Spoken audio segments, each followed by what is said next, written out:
और नाज़रीन अब वक्त है हमारी खुसूसी पेशकश डुगर खबरों का।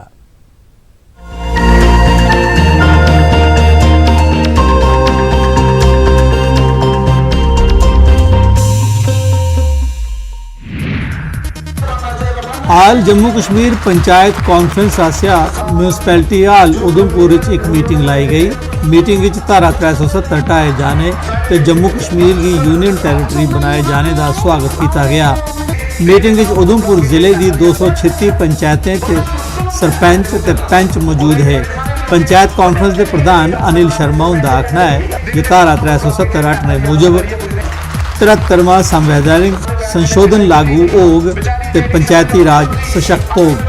उधमपुर के तमाम 236 पंचायतें दे 236 सरपंच साहबान उहदे कन्नै पंच साहबान नायब सरपंच बड़ी तादाद च इत्थे बैठी दियां तुसें दिखिया महिला सरपंच पंच नायब सरपंच सारे इक्कै गल आखी कि इत्थे एक ते मुबारकबाद दित्ती कि 370 हटने दी 370 एक बहुत बड़ी रुकावट ही पंचायतें दी इंपावरमेंट आस्तै। अज्ज असेंगी खुशी है कि 370 हटने दे बाद 73वीं तरमीम जिहड़ी है ओह रियासत दे अंदर डायरैक्ट जिहड़ी ओह लागू हुई है। इहदी मुबारकबाद आस्तै अपने प्रधानमंत्री जी की भी दिन्ने और उनके कन्ने कन्ने अमित शाह जी होम मिनिस्टर उन्हें की भी दिन्ने और रियासत के तमाम 45,000 पंच सरपंच अज खुशी जी मना दें।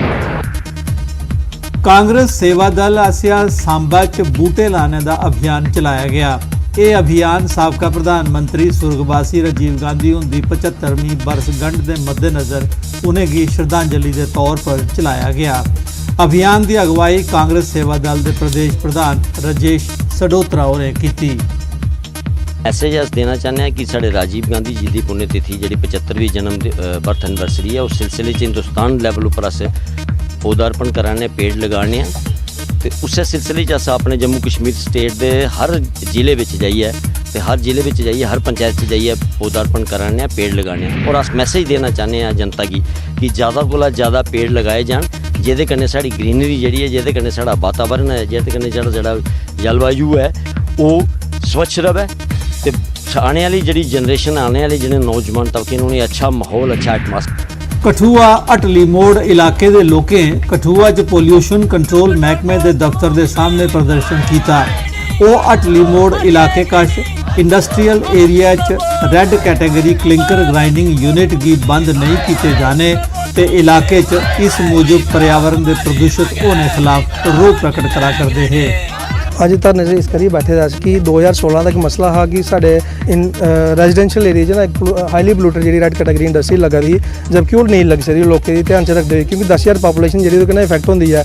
2016 का मसला चला था पब्लिक हेयरिंग हुई उसे असी अपोज किया कुछ लोग आए कुछ लोगों ने परमिशन दी फिर कैंसल हुई फिर अस डी सी साहब को गए कि उन्हें सुनाया कि 2016 के इस इंडस्ट्री की बंद कराने के चक्कर च लगे हैं क्योंकि वो जो इंसान है उस इंडस्ट्री की इलीगल तरीके से एस्टैबलिश करी आ रहा। अज की डेट देखो उन्हें इंडस्ट्री एस्टैबलिश करी ले रही है इलीगल तरीके कन्नै तो साड़ी असें पोल्यूशन कंट्रोल बोर्ड आख्या कि सानू कोई ठोस सबूत देन डी सी साहब ने कमेटी बनाई इन्होंने जी रिपोर्ट बनाई वो साढ़े हक च बनी है लेकिन जो pollution control board Jammu and Kashmir है चेयरमैन है या मैंबर सैकटरी है वो इस गल की मनने नहीं तैयार नहीं। वो आखते हैं कि जी इंडस्ट्री है ये इंडस्ट्री लैंड पर है लेकिन उन्हें ये नहीं पता वो शायद जम्मू या कश्मीर रोंदे उन्हें ये नहीं पता कि इस इंडस्ट्री के कन्नै 10,000 पॉपुलेशन जी अफेक्टेड होनी है। और मैंने आखना चाहना कि हफ्ते अंदर सानू कोई ठोस सबूत देन कि ये इंडस्ट्री बंद होनी चाहिए है तब तक इतों नहीं उठ गए और हफ्ते बाद अस एक जन समूह जो बड़ा अंदोलन बन और नैशनल हाईवे बैठ फैक्ट्री पहले दी आई लेकिन मैं दूआ प्लांट लाया जो रेड कैटेगरी बिलोंग करता और इसके कन्नै जेह्ड़े आस पास के लोग जो रिहायशी इलाके हैं उन्हेंगी बड़ा इस गल का नुकसान है क्योंकि इसका बड़ा पोल्यूशन है।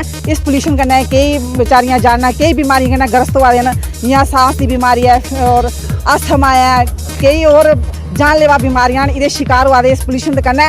इसकी वजह कन्नै अस 2016 तो ये साड़ा प्रोटेस्ट जो चला करता है ये सानू डी सी साहब एक बार बड़ा पब्लिक हेयरिंग भी हुई वो डी सी साहब ने आख्या ये प्लांट इतना नहीं लगग लेकिन 2 साल के बाद इन्हें ये मुड़िए पंगा पाई दिता और ये जी फैक्ट्री है इतने बनाई गई जबरदस्ती बनाई आ करते हैं। अज अस पोल्यूशन कंट्रोल के सामने अपना ये प्रोटेस्ट किया है और सानू पोल्यूशन जी हायर अथॉरिटी है वो इस गल की नहीं मनना लेकिन अस ये पोल्यूशन कंट्रोल वाले ये आखते हैं ये सानू दिंदे हैं सारा कि नहीं ये नहीं इत्थे लगी सका अस NOC नहीं दी है लेकिन केह् है कि अस इंदे कोला वर्बली नहीं लैना अस रिटन च लैना ये सानू रिटन च दे देन सानू लिखिया ते पुंछ के राजा सुखदेव सिंह जिला अस्पताल च ब्लड डोनेशन कैंप लाया गया।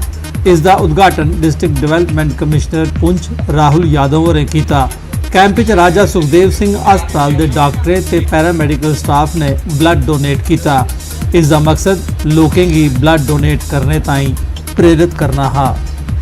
आज हम लोगों ने ये बल्क में रखा कि हम लोग अपना ये पूरा आज मेडिकल एम्प्लॉइज जितने भी हमारे डॉक्टर्स हैं, पैरामेडिकल स्टाफ है, तो हम सब लोग जो है यहाँ पे आज ब्लड डोनेट करेंगे।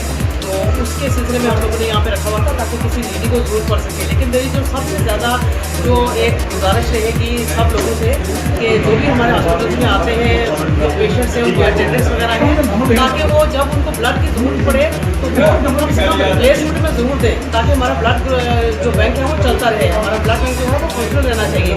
अगर ऐसे वो मांगते रहेंगे कि भाई आप यहीं से दो हमें ब्लड, तो बोल के रिप्लेसमेंट में वो नहीं देंगे तो हमारा ब्लड बैंक जो है वो फंक्शनल नहीं रहेगा।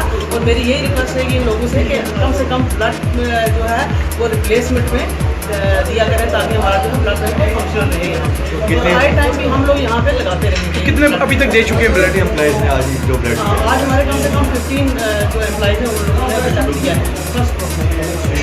यहाँ पे डिस्ट्रिक्ट हॉस्पिटल की जो एम्प्लॉइज है उनकी तरफ से एक ब्लड डोनेशन कैंप जो है ऑर्गेनाइज किया गया है और इसमें यहाँ के जो मुलाजिम हैं, डॉक्टर्स या फिर पैरामेडिकल स्टाफ, वो यहाँ पर ब्लड डोनेट कर रहे हैं। और ये एक बहुत ही अच्छा इनिशिएटिव है। इससे जो आम लोग हैं उनको भी ये सीख मिलती है कि वो भी ब्लड डोनेट करें, बिकॉज क्योंकि ब्लड एक ऐसी चीज़ है कि जिसको मैन्युफैक्चर नहीं किया जा सकता, वो किसी न किसी ने डोनेट ही करना है अगर ज़रूरत पड़ती है तो इसमें आने वाले दिनों में हमारा एक कैंप जो हमारे BSF के जवान हैं उनकी तरफ से भी एक किया जाएगा। इसके अलावा जो हमारी यहाँ पर डिफरेंट सोशल ऑर्गेनाइजेशन है पुंछ डिस्ट्रिक्ट में, वो भी वक्तन जो है बार बार इस टाइप के कैंप्स में हिस्सा लेती रही हैं, तो उनसे भी मेरी अपील है कि वो भी दोबारा से इस टाइप की जो हमारे जो कैंप चलते हैं उसमें पार्टिसिपेट करें, ताकि जो ब्लड डोनेशन का जो एक मैसेज है वो आम जनता में भी।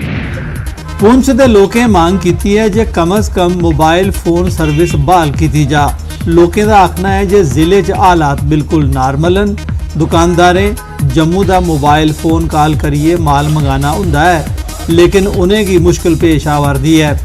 खुशी गमी का समाचार भी नहीं थोने करी, बेले से नहीं पुजने करी समाजी रिश्ते निभाने खुंज हुआ कर दी है। खोले जाओ जो कॉलिंग खोली जाए इस परेशानी काट जाके कम फोन पर जम्मू मंडी तो माल फोन पर मंगाने अस बाकी बिजनेस जो छोटा मोटा आगे पीछे बिजनेस जो सारा फोन पर है, लेकिन सारा बिजनेस सब बंद हो गया लेकिन असें किसी कंडक्ट होना नहीं है, जिस वजह से असें किसान से बड़ी परेशानी आनी। दस ये चाहते हैं फोन खोले जान, साढ़ा कोई किसी बंदे कनेक्ट होना पे ना माल राशन पानी आना पे ना कुछ आना पे।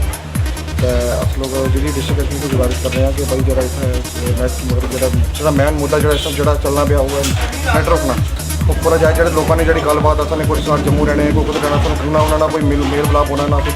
अस चाहते हैं कि भाई खोला जाए। तो बस मेरी एक और भी गुजारिश है कि जो एसटीडी वाले जो काफ़ी जो रेट जो 15-15 महीना 2-2 हज़ार रुपये महीने से तो अस डी सी साहब की गुजारिश करना कि उसी आई तो देखो कि देखिए जो नैटवर्क जो बंद किया था ना ये असां वास्ते बहुत एक ब्लॉक बनी दी है। तो उसकी परेशानी ये है कि कल भी एक सुनगो की डेथ हुई है, एक बहन दूसरे घर जा के उसका मुँह तक भी नहीं देख सकी। तो देखो इतना पूरा अमन माहौल है, कोई ऐसी दिक्कत है नहीं है।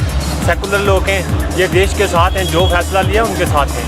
लेकिन ये है कि तुसी ये देखो कि असल में जो कम काज है वो ठप किया जाए, वो परेशानी बनी हुई है। वो असल वास्ते अगर ये नैट ना चालू करम काज चालू कर दें सब नौजवानों ने ये अखिल भारतीय कश्यप महासंघ आसिया दफा 370 ते 35 हटाए जाने का स्वागत किया गया है।